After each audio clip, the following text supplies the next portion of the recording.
É claro que a parousia ou o aparecimento literal vai acontecer exatamente 7 anos depois do arrebatamento, quando Cristo desce, ele vai se manifestar ao mundo. Mas este aparecimento que Paulo está tratando é para a igreja. Assim como quando Jesus nasceu, enquanto ninguém, nem sacerdote, nem escriba, o rei Herodes então era desviado por completo até de nascença, porque ele era idumeu. Enquanto isso, Simeão disse: Senhor, despede o teu servo em paz, os meus olhos já viram a tua salvação, aqui já está o Salvador. Aleluia. Jesus Cristo vai vir para quem está esperando, para quem está aguardando a Jesus, aguardando trajado, aguardando com saudade, aguardando com ansiedade, aguardando preparado para o momento quando ele dirá: vem cá, amiga minha. Estou usando uma expressão de Cantares: vem cá, sobe cá, amiga minha. Em outras palavras, seja arrebatada, transformada. Eu lhe aguardo as nuvens, o encontro na glória.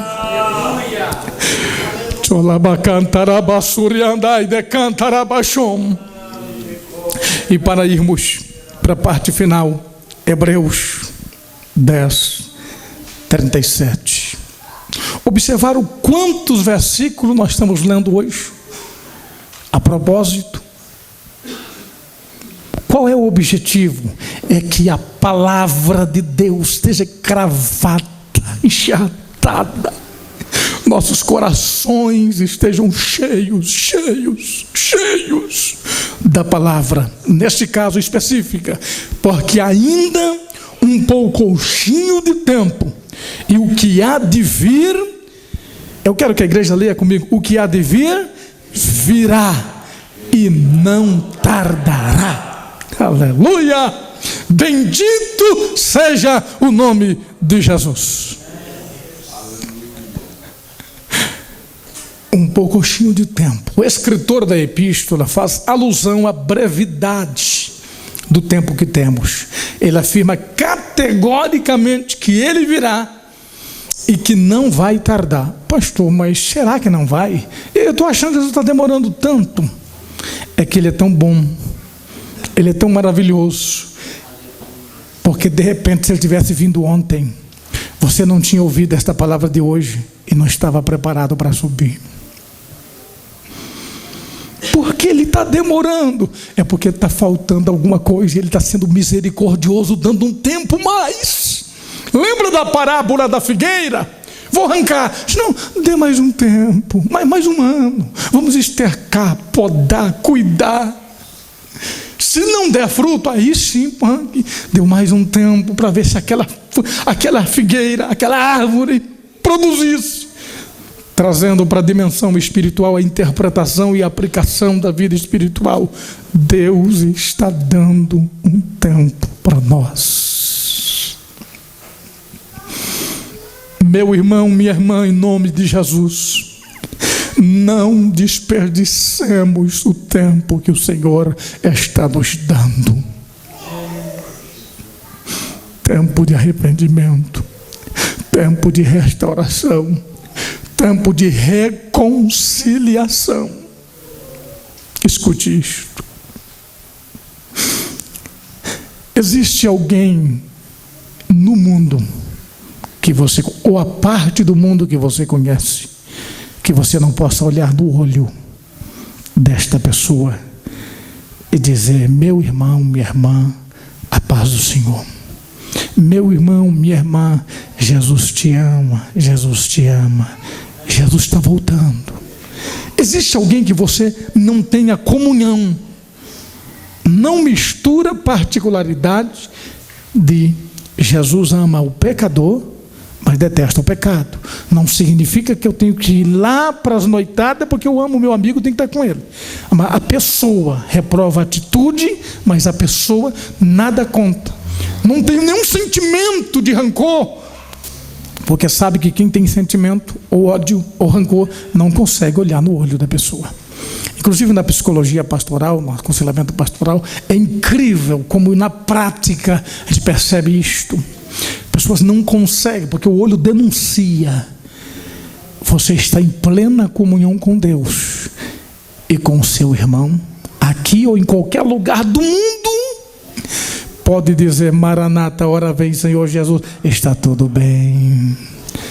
Plena comunhão. Pelo contrário, Jesus deu um conselho: quando trouxeres a tua oferta ao altar e lembrares que tem alguma coisa contra o teu irmão, deixa a oferta, não entregue, deixa a oferta, vai acertar com ele primeiro.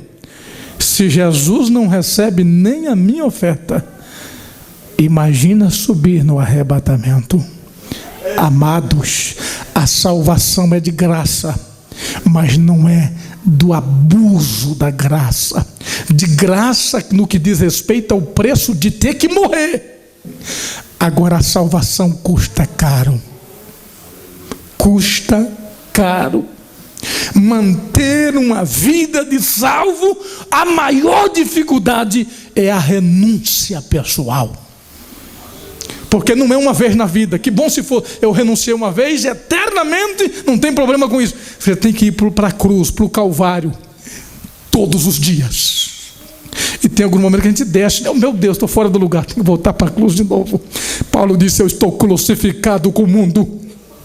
Ou melhor, estou crucificado com Cristo, e o mundo para mim está lá na outra cruz. Eu não desço para ir até Ele, Ele não vem até mim, porque o meu viver agora é Cristo.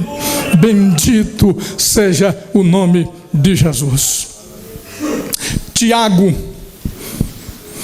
porque quando for provado, receberá a coroa da vida, a qual o Senhor tem prometido aos que o amam. Aleluia. Quando vamos receber a coroa da vida? Depois de glorificado. Quando vamos receber a coroa da vida? Depois de passarmos pelo tribunal, julgamento das obras, recebimento de galardões, coroas, seja da vida, coroa da glória, coroa incorruptível. Depois de arrebatado e passarmos pelo tribunal, lembrando que o tribunal é na sequência da subida ou do arrebatamento. Juízo final é lá no final, depois do milênio. Tribunal é para receber galardões, e juízo final é para ser condenado. Não haverá nenhuma absolvição, ninguém vai ser absolvido? Sim, haverá, para quem viver no milênio, que não passou no tempo do arrebatamento, nasceu depois, então vai ter que ter um julgamento para ele. Para subir no arrebatamento, não precisa de julgamento. Não, pastor, não. Nós lemos em toda a ceia. Lembra? Toda a ceia nós lemos. Quando somos julgados, quando julgamos a nós mesmos, somos repreendidos pelo Senhor, não é pelo pastor, pelo Senhor, para não sermos condenados com o mundo. Quem não é julgado, ou não julga a si mesmo, e não é repreendido hoje, será condenado com o mundo. Às vezes nós pregamos mensagem do juízo final, e alguém diz assim, eu ouvi uma vez uma mensagem muito bonita, muitos anos, 20 anos atrás, e o pregador dizia: naquele dia você vai chegar diante do trono, e o Senhor dizia: lembra aquele dia, está horário, está aqui, ó, você fez isto, fez mais isto, fez mais isto. Ah, Senhor, eu fiz isto, mas eu vou dar uma chance para você, você passa e sobe para o céu. Na época era o que a gente sabia, um absurdo. Escute isto: eu e você não seremos julgados, nós já somos. Porque quando tocar a trombeta, é para subir. Quem ouviu o toque já é transformado e sobe. Mas o tribunal, não, vai ser julgado as obras para ver o tipo de galardão: ouro, prata, pedra preciosa, ou madeira, palha e feno. O juízo final que vai trazer a memória é aquele lá no final do milênio, desde Caim até o último que nasceu no milênio, vão ser julgados. Os que nasceram no milênio terão a oportunidade, se recebeu e serviu a Jesus como rei, de serem salvos, absolvidos no juízo final. A essas alturas, você já foi arrebatado, já passou na boda do Cordeiro, já viveu 1000 anos com Cristo. Garantido, acabou, não tem juízo final, estaremos ao lado de Jesus, porque Ele vai ser o justo juiz. Bendito seja o precioso nome de Jesus. Mas pastor, eu pensei a vida toda que Deus ia colocar numa balança, eu fiz mais coisa boa ou menos coisas boas? Quem foi que te disse isto? Isso faz parte da cultura romana. Já viram o diabo de garfo, balança de julgamento? Isso é cultura romana pagã. Na verdade, quando fomos provados,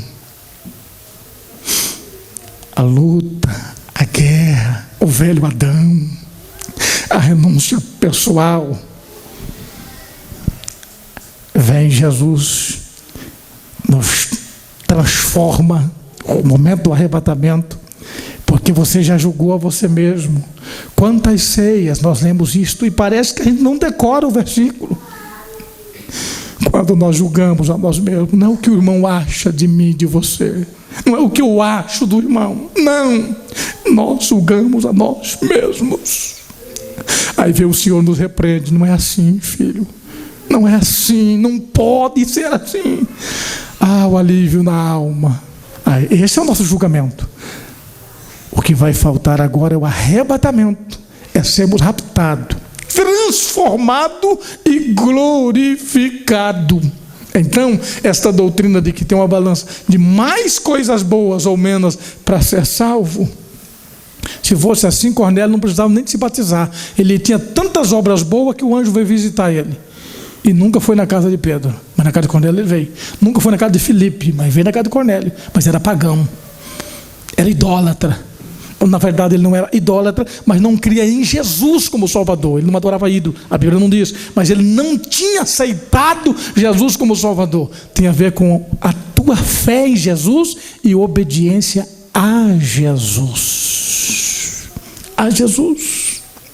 Bendito seja o nome do Senhor. E a última parte, melhor, penúltimo texto, Pedro 5,4. E quando, outra vez, aparecer o sumo pastor, alcançareis a incorruptível coroa de glória. O apóstolo Pedro usa o verbo aparecer para enfatizar a vinda do Senhor nos ares. Observe que coisa linda: quando aparecer o sumo pastor, aí sim alcançareis a incorruptível coroa de glória. Mas quando ele vai aparecer? Quem dera fosse ainda hoje.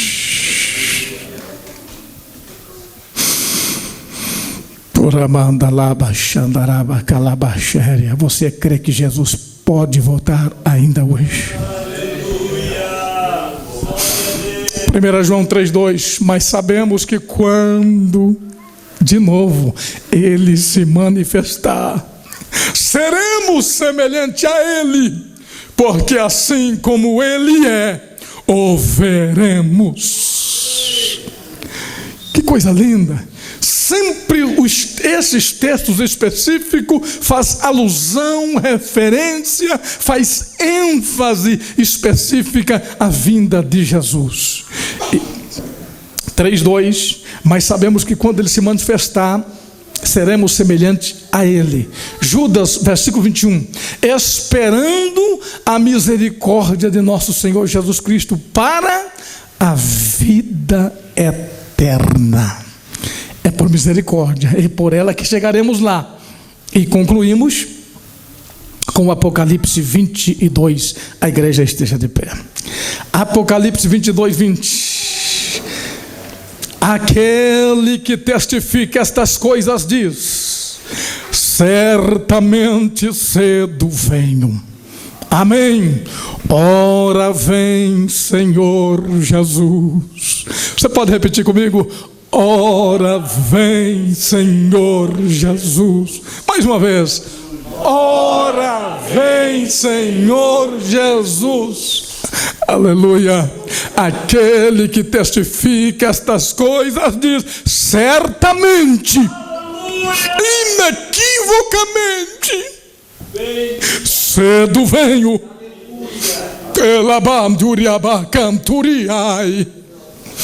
Não há dúvida, amados. Não há por que ter dúvidas. Aleluia. Nós vamos fazermos uma oração agora.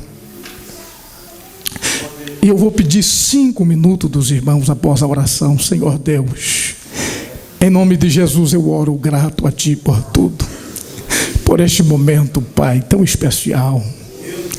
Os nossos corações são tocados e fortalecidos e edificados por Tua palavra, exclusivamente por Tua palavra.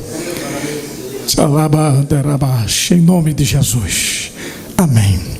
Os irmãos tomem assento, 5 minutos apenas, querido. Eu quero só fazer uma pergunta. Dentro da colocação do texto ou dos textos que mencionamos, pode ter surgido assim uma rápida dúvida, e eu quero facultar-lhe nesses 5 minutos o irmão, a irmã que queira fazer a sua pergunta com toda a liberdade, dentro desse assunto de hoje, porque de repente alguma coisa sobre milênio, sobre inundação, nós falaremos amanhã, dentro do assunto de hoje. Há alguma pergunta específica? Pelo menos umas 2, nós poderíamos fazer darmos uma resposta ainda dentro desses 5 minutos. Sim, querido.